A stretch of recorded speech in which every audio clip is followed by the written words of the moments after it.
Hi everyone, आज का हमारा टॉपिक होने वाला है जीन इंटरेक्शन। तो चलिए हम इसके बारे में देख लेते हैं। तो जब एक लक्षण या किसी कैरेक्टर को दो या दो से अधिक एलील्स और नॉन एलील्स द्वारा नियंत्रित किया जाता है, यानी कि कोई एलील्स और नॉन एलील्स जो भी है उसके द्वारा अगर हम किसी कैरेक्टर को डिफाइन कर रहे हैं या किसी कैरेक्टर को हम के ऊपर डिपेंड है, मतलब कैरेक्टर एलील्स के ऊपर डिपेंड है के द्वारा नियंत्रित हो जाता है, इसके द्वारा नियंत्रित हो रहा है, तो उसका विशेष फिनोटाइप उत्पन्न होता है। उसका जो अगला जनरेशन है वो एक विशेष फिनोटाइप है जो दोनों एलील्स के परस्पर इंटरेक्शन या इन्फ्लुएंस के फलस्वरूप हमें प्राप्त हो रहा है, और इसी को हम कहते हैं जीन इंटरेक्शन।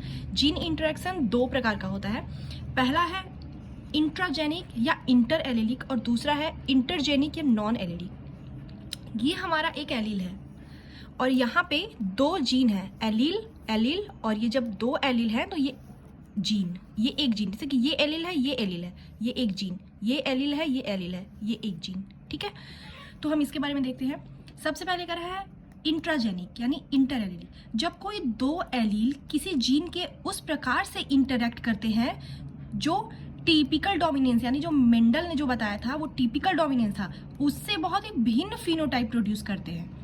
फॉर एग्जाम्पल, जैसे एग्जाम्पल है इसका कि इनकम्प्लीट जो डोमिनेंस होता है वो आपका इंट्राजेनिक में आता है, को डोमिनेंस और मल्टीपल एलील्स।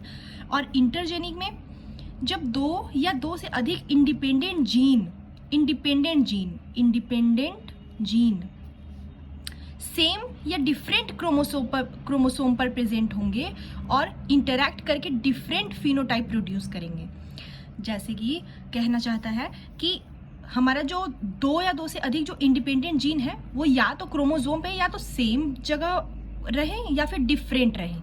ठीक है, और इंटरैक्ट करके एक दूसरे से इंटरैक्ट करके ये जीन इससे इंटरैक्ट करेगा, ये इससे इंटरैक्ट करेगा, और इंटरैक्ट करके एक डिफरेंट फिनोटाइप यानी next generation different phenotype produce करता है, तो इसे हम कहते हैं इंटरजेनिक। इसमें आता है epistasis, duplicate gene, lethal gene, complementary gene and supplementary gene, और भी आते हैं, बट ये हमारा इतना इंपॉर्टेंट है और इसे हम आगे देखेंगे।